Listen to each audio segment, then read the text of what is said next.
Timnas Indonesia U23 bersiap menghadapi Piala AFF U23 2025 dengan kekuatan yang tak bisa dianggap enteng di bawah komando pelatih baru Gerald van den Burg. Turnamen ini akan menjadi ajang unjuk gigi bagi skuad Garuda Muda setelah gagal lolos ke Olimpiade Paris 2024 usai kalah dari Guinea dalam babak playoff.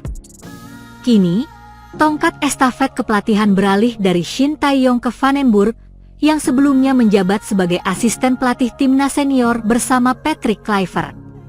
Van den Burg membawa harapan baru dan kemungkinan besar akan menyusun skuad penuh talenta dari pemain muda yang telah teruji di level internasional maupun domestik.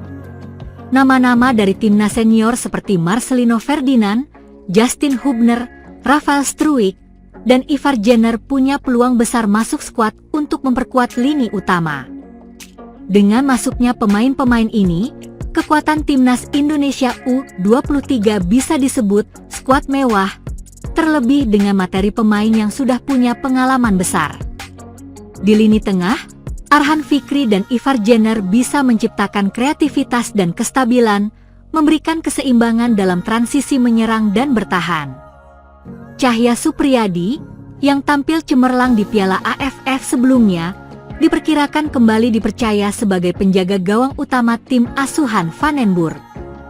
Pertahanan kemungkinan akan diisi oleh kombinasi kuat antara Muhammad Ferrari, Justin Hubner, dan pemain naturalisasi muda, Dion Marks. Nama-nama seperti Jens Raven dan Doni Tri Pamungkas juga patut diawasi. Dua bintang muda ini terus menunjukkan perkembangan luar biasa dalam beberapa tahun terakhir. Sementara itu, Kakang Rudianto punya nilai plus setelah aksinya bersama Asian All Stars yang sukses meredam serangan Manchester United beberapa waktu lalu. Tim Gepens dan Dion Marks, dua pemain muda naturalisasi dari Belanda, juga berpeluang besar mencicipi atmosfer Piala AFF U23 karena tim U20 tak memiliki agenda aktif. Keduanya dinilai siap bersaing di lini belakang dan tengah untuk memperkuat kedalaman skuad Garuda Muda yang akan tampil sebagai tuan rumah turnamen. Pemain kunci lain seperti Rafael Struijk akan jadi andalan di lini depan, mengandalkan kecepatan dan naluri gol untuk membongkar pertahanan lawan. Marcelino Ferdinand, dengan pengalaman internasionalnya, diyakini menjadi motor serangan sekaligus pemimpin di lapangan yang bisa mengangkat mental tim. Timnas Indonesia U23 tergabung di grup A bersama Malaysia, Brunei Darussalam, dan Filipina.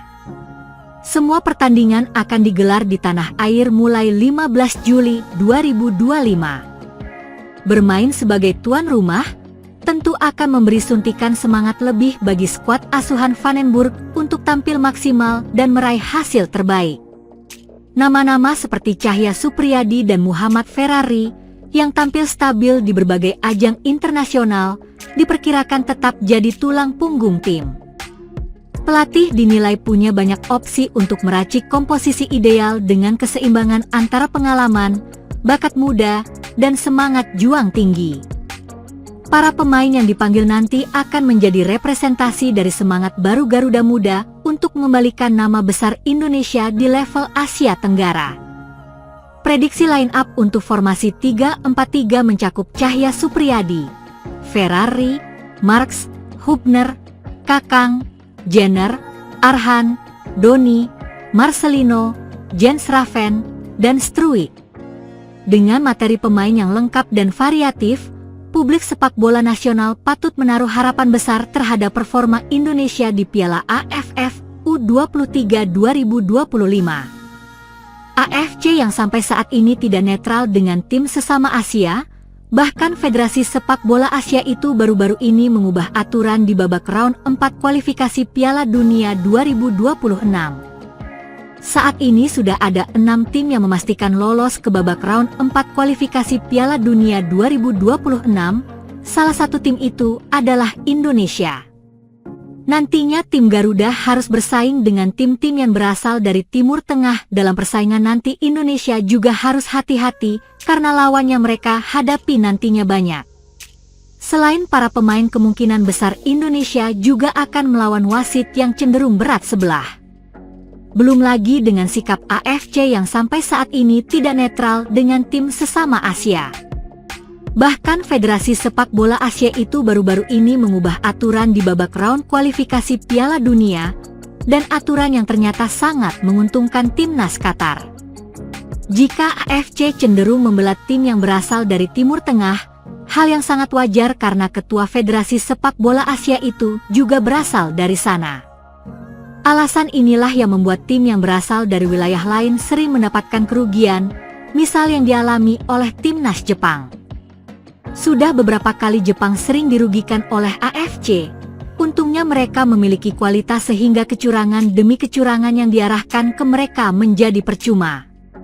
Kecurangan seperti ini juga sering didapatkan oleh timnas Indonesia, misalnya waktu mereka melawan Qatar di Piala Asia U23, hingga saat tim Garuda melawan Bahrain di round 3 kualifikasi Piala Dunia 2026. Kini Indonesia masih harus kembali berurusan dengan AFC dan tim-tim yang berasal dari Timur Tengah. Itu terjadi karena Indonesia lolos ke babak keempat kualifikasi Piala Dunia. Nantinya ada 4 tim yang berpotensi menjadi lawan tim Garuda. 4 tim itu adalah Arab Saudi, Qatar, Irak, dan Uni Emirat Arab, sementara ada 1 tim lagi yakni Oman. Bedanya Oman takkan menjadi lawan Indonesia karena keduanya berada dalam pot yang sama. Situasi seperti ini, fans Indonesia sangat khawatir terutama saat Indonesia berada dalam grup yang sama dengan Qatar. Wajar jika fans Indonesia khawatir karena selama ini Qatar sering mendapatkan keuntungan dari wasit. Tak hanya wasit, biasanya mereka juga mendapatkan privilege dari AFC, entah ditunjuk menjadi tuan rumah maupun privilege lainnya.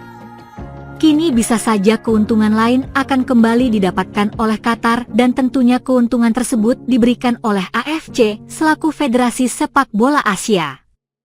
AFC ubah aturan round 4 dan untungkan timnas Qatar.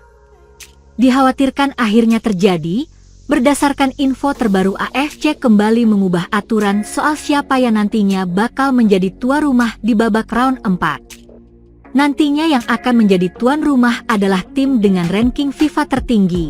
Jika melihat ranking saat ini maka yang akan menjadi tuan rumah adalah Arab Saudi dan Qatar. Kabar ini sendiri sebelumnya sudah lama terdengar karena AFC akan menunjuk Arab dan Qatar sebagai tuan rumah. Bedanya dalam penunjukan tersebut AFC sudah mendapatkan alasannya adalah karena Arab Saudi dan Qatar menjadi tim terbaik dari segi ranking FIFA. Apa yang dilakukan oleh AFC itu akhirnya mendapatkan protes dari UEFA melalui postingan Instagram. Federasi Sepak Bola Uni Emirat Arab melakukan protes kepada AFC, mereka menuntut keadilan dari AFC soal penunjukan tuan rumah. Uni Emirat Arab juga mengklaim jika mereka yang seharusnya menjadi tuan rumah karena dibandingkan dengan peserta lain. Uni Emirat Arab adalah tim dengan poin terbanyak di babak round 3 yang lalu. Qatar dan AFC diboikot 4 negara. Sebelum Uni Emirat Arab, timnas Irak juga melakukan hal serupa, intinya mereka protes kepada AFC karena dianggap tidak netral dan cenderung menguntungkan beberapa tim saja untuk melawan Qatar. Bahkan Irak sampai mengajukan diri untuk menjadi tuan rumah. Kini yang terbaru protes juga ditunjukkan oleh timnas Oman. Intinya mereka meminta transparansi dan keadilan dari AFC soal penunjukan tuan rumah di babak round 4 kualifikasi Piala Dunia 2026. Dengan demikian maka sudah ada 4 tim yang melakukan protes kepada AFC selain Uni Emirat Arab, Irak dan Oman. Sebelumnya Indonesia juga melakukan hal yang sama. Bedanya Indonesia melawannya dengan mencoba menjadi tuan rumah, dan soal ini disampaikan langsung oleh Arya Sinulinga selaku EXO dari PSSI. Yang pasti langkah-langkahnya nanti kita lihat bagaimana, yang pasti ada langkah-langkah ke sana tetapi mungkin agak berbeda.